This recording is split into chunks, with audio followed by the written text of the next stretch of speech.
Welcome to Elmika Project. Kali ini kita akan membahas tentang sesuatu yang sedikit berbeda dari video-video kita sebelumnya. Ya, kali ini kita akan membahas tentang 72 demon yang melegenda, 72 demon yang sering kita bahas di Lesser Key of Solomon. Seperti apa penampakan mereka dan bagaimana cara pemanggilannya? Ikuti terus video dari Elmika Project.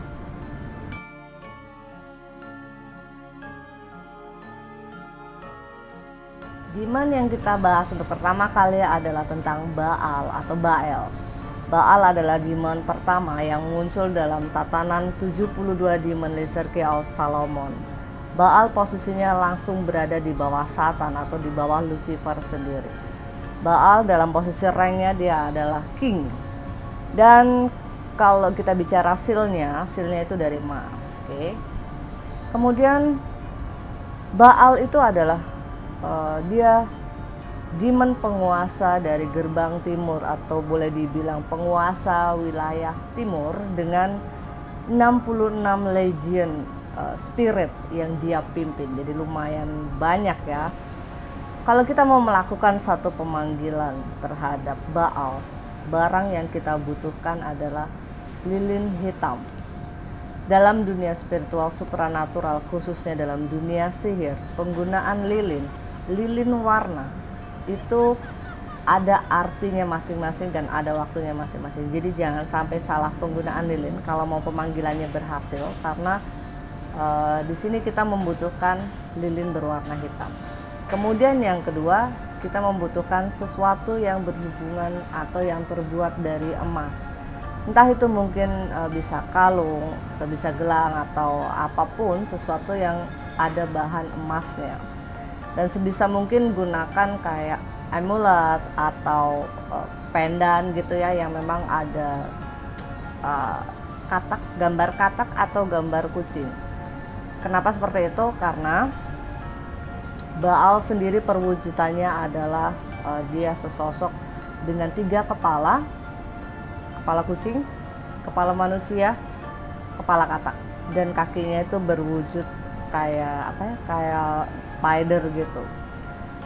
Kadang dia menampakkan wujudnya dengan komplit seperti itu dengan 3 kepala. Namun seringkali dia hanya menampakkan wujudnya hanya menjadi kucing atau hanya menjadi katak atau berwujud manusia atau berwujud laki-laki tua. Jadi kurang lebih penampakannya seperti itu. Bisa 3 kepala dia tampakkan sekaligus dalam satu badan, ataupun dia hanya menampakkan dirinya sebagai kucing, menampakkan dirinya sebagai katak, atau menampakkan dirinya sebagai laki-laki. Itu sangat-sangat bisa terjadi. Kemudian kalau kita bicara soal kemampuan, apa sih kemampuan dari Baal ini? Baal ini merupakan demon yang bisa mengajarkan kamu tentang membaca pikiran. Jadi kamu bisa membaca pikiran lawan kamu, kemudian kamu bisa gunakan itu sebagai senjata untuk mengalahkan mereka. Jadi kita tahu apa rahasia yang disimpan oleh lawan kita, apa rahasia yang dipendam oleh musuh kita, dan kita gunakan itu sebagai senjata untuk menyerang balik. Kemudian Baal juga mengajarkan kita tentang intuisi, ketajaman intuisi, dan juga animal instinct atau intuisi binatang. Baal juga mengajarkan kita tentang kecepatan gerak, khususnya kecepatan tangan. Jadi dia seringkali membantu manusia untuk mengambil sesuatu dengan cepat tanpa terdeteksi, karena dia bisa mengajarkan untuk menghilang. Menghilang bukan dalam arti kemudian kita hilang gitu ya, tapi mengajarkan tentang kecepatan gerak, kecepatan tangan, mengajarkan orang untuk mencuri. Jadi pada saat dia mau mengambil barang itu nggak akan orang tahu kalau dia ngambil barang. Itulah ilmu, salah satu ilmu yang dipunya oleh pencuri. Berikut ini adalah seal yang digunakan untuk pemanggilan Baal.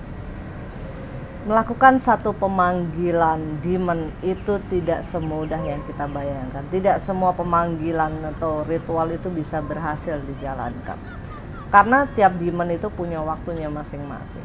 Nah, khusus untuk Baal ini, kalau mau pemanggilannya itu sukses, waktu yang paling bagus untuk memanggil Baal itu adalah di bulan Oktober. Itu adalah waktu atau momen yang paling kuat untuk bisa terhubung dengan Baal.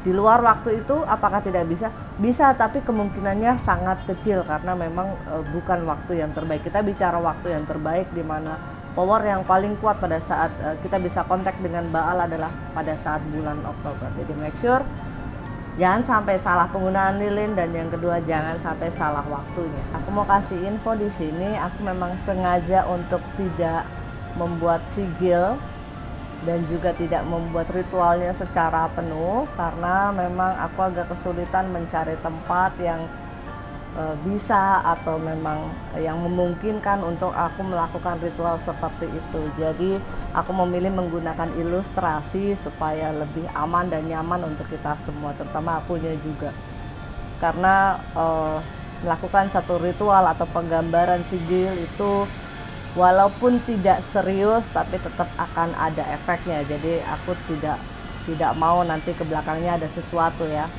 Oke, segitu dulu yang kita bahas tentang Baal, dan kita akan lanjut untuk membahas demon-demon yang lain.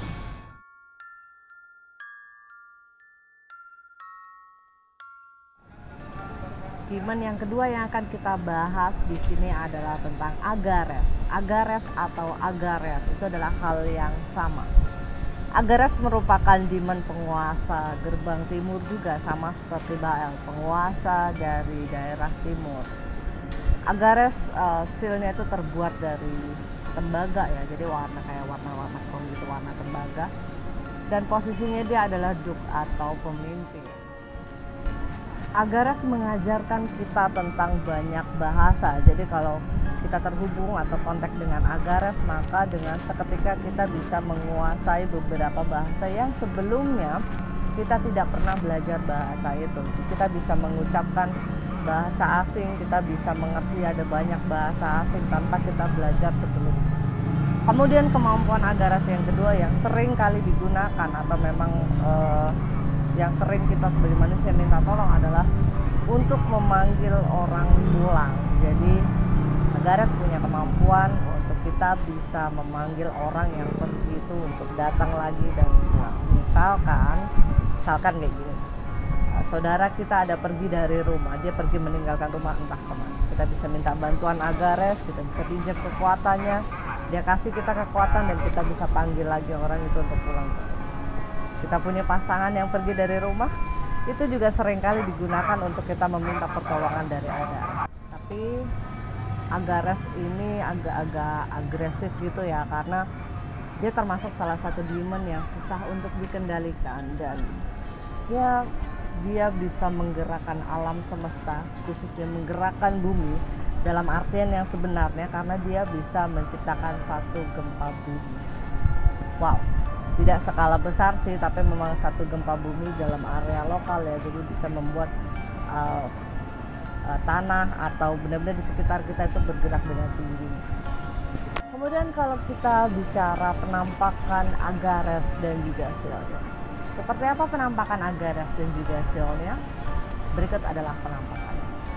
Agares akan menunjukkan wujudnya sebagai sosok laki-laki tua yang mengendarai buaya dan juga memegang elang di tangan kiri. Penampakannya sebetulnya tidak selalu komplit seperti itu. Dia bisa saja menampakkan wujudnya hanya sebagai buaya, hanya sebagai sosok laki-laki tua, hanya sebagai sesosok burung elang. Jadi tidak harus komplit laki-laki tua mengendarai buaya dengan elang di tangannya, tidak harus seperti itu. Jadi itu adalah salah satu dari penampakannya. Jadi kira-kira pada saat kalian melakukan satu pemanggilan, kalau ada salah satu perwujudan itu adalah yang nampak, entah itu elang, entah itu buaya, entah itu laki-laki tua, itu berarti Agares sudah datang dan memenuhi panggilan kalian. Sehingga jangan lupa offering itu satu hal yang tidak boleh dilupakan. Harus ada offering supaya apa yang kalian minta bisa dengan bagus nanti dikerjakan sama dia. Bicara soal pemanggilan Agares itu yang paling kuat koneksinya itu ada di bulan Maret, terutama akhir Maret. Jadi jangan sampai salah. Aku kasih note di sini, pemanggilan Agares yang paling kuat ada di akhir Maret. Dan yang dibutuhkan pada saat melakukan ritual pemanggilan Agares adalah lilin merah.